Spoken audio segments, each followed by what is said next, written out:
Assalamualaikum warahmatullahi wabarakatuh. Alhamdulillahilladzi arsala rasulahu bil huda wa dinil haqqi liyudhhirahu 'ala ad-din kullih walau karihal musyrikun. Asyhadu an la ilaha illallah wahdahu la syarika lah wa asyhadu anna sayyidana Muhammadan 'abduhu wa rasuluhu alladzi la nabiyya ba'dah. Allahumma salli wa sallim wa barik ala sayyidina Muhammadin wa ala alihi wa ashabihi ajma'in. Amma ba'd. قال الله تعالى في كتابه الكريم أعوذ بالله من الشيطان الرجيم بسم الله الرحمن الرحيم يا أيها الذين آمنوا كتب عليكم الصيام كما كتب على الذين من قبلكم لعلكم تتقون وقال الرسول صلى الله عليه وسلم من صام رمضان إيمانا واحتسابا غفر له ما تقدم من ذنبه وقال أيضا من قام رمضان إيمانا واحتسابا غفر له ما تقدم من ذنبه atau kama qala Rasul sallallahu alaihi wasallam.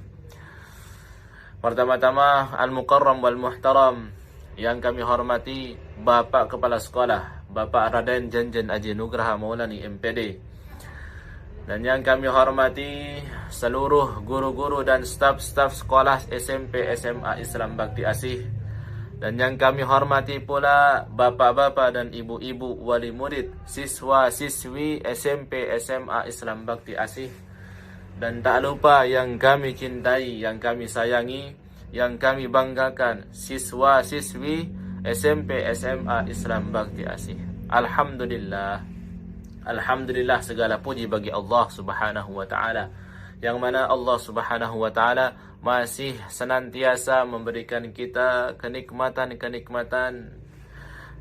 Nikmat iman Allah masih berikan kita, nikmat Islam Allah masih memberikan kepada kita, nikmat kesehatan, nikmat kesempatan, dan nikmat-nikmat yang lain. Dengan nikmat kesempatan ini, dengan nikmat kesempatan yang Allah berikan ini, kita bisa berjumpa dengan bulan Ramadan. Alhamdulillah. Oleh karena itu harus senantiasa kita mengucapkan tahmid, alhamdulillah. Karena disebutkan dalam kitab Asy-syukru 'alal mun'im wajibun. Syukur ke atas zat yang memberikan nikmat itu hukumnya wajib. Wajib Bapak Ibu.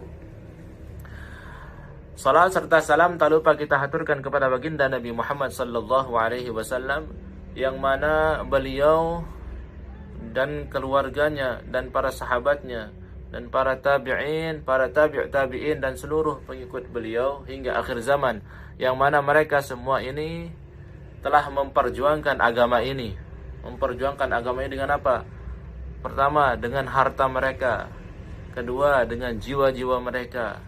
Ketiga, mereka memperjuangkan agama ini dengan darah-darah mereka, hingga agama ini bisa sampai kepada diri kita semua. Alhamdulillah.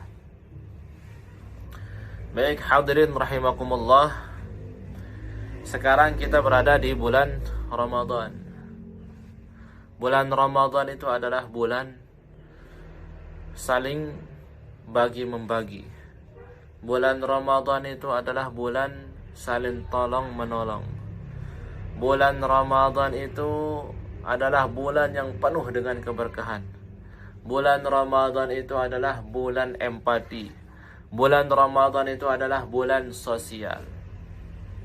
Nah, di mana kita semua harus meningkatkan ibadah kita di bulan Ramadan ini. Karena pahala di bulan Ramadan ini dilipat gandakan oleh Allah Subhanahu wa taala sampai hitungan yang mana hitungan tersebut tidak kita tahu. Ya, itu terserah Allah. Mau melipat gandakan amalan di bulan Ramadan ini, itu terserah Allah. Sampai biasanya kalau satu amalan yang baik itu dilipat gandakan 10. Tapi kalau bulan puasa, di bulan puasa ini ya, amalan di bulan puasa ini akan dilipat gandakan, itu terserah Allah. Mau 100 lipatan, mau 1000 kali, mau 10.000 kali, Ya itu terserah Allah. Ana ajzi bihi katanya. Allah yang membalasnya langsung. Baik, Bapak Ibu, hendaknya kita meningkatkan ibadah kita di bulan suci Ramadan ini. Baik itu ibadah spiritual kita maupun ibadah sosial kita. Ibadah spiritual kita contohnya kita baca Al-Quran. Nah dulu sebelum Ramadan datang kita misalnya malas-malasan baca Al-Quran. Nah sekarang ketika di bulan Ramadan hendaknya kita memperbanyak baca Al-Quran. Ya, kalau bisa dalam sehari kita usahakan kita membaca Al-Quran 1 juz. Nah, satu juz, sehingga ketika di hari ke-30 kita bisa hatam Al-Quran. Alhamdulillah. Apalagi kita tingkatkan? Nah, kita tingkatkan amalan ibadah kita, ibadah salat kita. Salat kita, salat subuh, salat zuhur, salat asar, salat maghrib, salat isya. Nah, kalau bisa semuanya salat 5 waktu ini hendaknya kita berjamaah di masjid bagi laki-laki. Nah, kita jaga ini salat 5 waktu. Kemudian kita jaga juga salat sunnah kita. Qobliyah ba'diyah kita jaga. Salat duha kita jaga. Salat tahajud kita jaga. Salat witir kita jaga.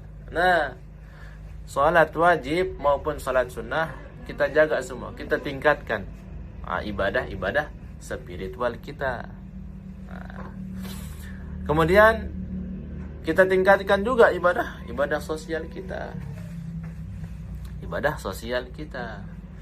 Sebagaimana Rasul sallallahu alaihi wasallam mengatakan, ya, man naffasa an mu'minin kurbatan min kurabid dunya, nafasallahu anhu kurbatan min kurabi yaumil qiyamah. Rasul sallallahu alaihi wasallam bersabda, barang siapa yang menyelesaikan satu urusan orang mukmin daripada urusan-urusan dunia, maka Allah Subhanahu wa taala akan menyelesaikan urusan dia daripada urusan-urusan akhirat kelak. Contoh misalnya ada satu urusan orang mukmin atau orang muslim. Ya, misalnya tetangga kita lagi kesusahan ini. Lagi kesusahan misalnya lagi nggak punya makanan, nggak punya beras. Kita bantu dengan cara memberi apa yang dia butuhkan. Dia butuh beras, kita kasih beras. Dia butuh uang misalnya, kita kasih uang. Nah, berarti ini kita menyelesaikan urusan orang mukmin, orang Islam. Ya. Nah, insya Allah pasti ketika kita melakukan hal ini, pasti Allah Subhanahu wa taala akan menyelesaikan juga urusan kita, urusan di akhirat. Baik itu di alam kubur atau ketika kita melewati siratal mustaqim.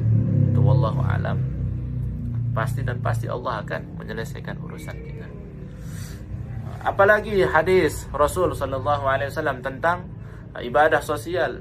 Rasul sallallahu alaihi wasallam mengatakan, "Man yassara 'ala mu'sirin, yassarallahu lahu fid dunya wal akhirah." Rasul sallallahu alaihi wasallam mengatakan dalam hadisnya, barang siapa yang mempermudah urusan orang yang kesulitan, maka Allah Subhanahu wa taala akan memudahkan urusan dia di dunia maupun di akhirat. Nah, ini ganjarannya. Ini balasannya sangat luar biasa Bapak Ibu ya. Kalau kita mempermudah urusan-urusan orang, ya, insya Allah pasti wajib hukumnya Allah akan mempermudah urusan kita di dunia maupun di akhirat kelak. Ya. Tetangga kita, keluarga kita, ya lagi terlilit utang misalnya, nggak bisa bayar, kita bantu bayarkan. Berarti kita memudahkan urusan mereka.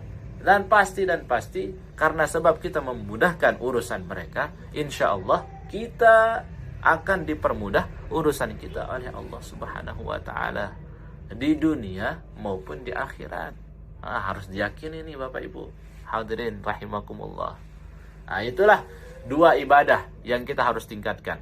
Ibadah spiritual kita, yang kedua ibadah sosial kita. Wallahu a'lam bissawab. Subhanakallah bihamdihi, subhanakallah bihamdika, asyhadu an la ilaha illa anta, astaghfiruka wa atubu ilaik. Assalamualaikum warahmatullahi wabarakatuh.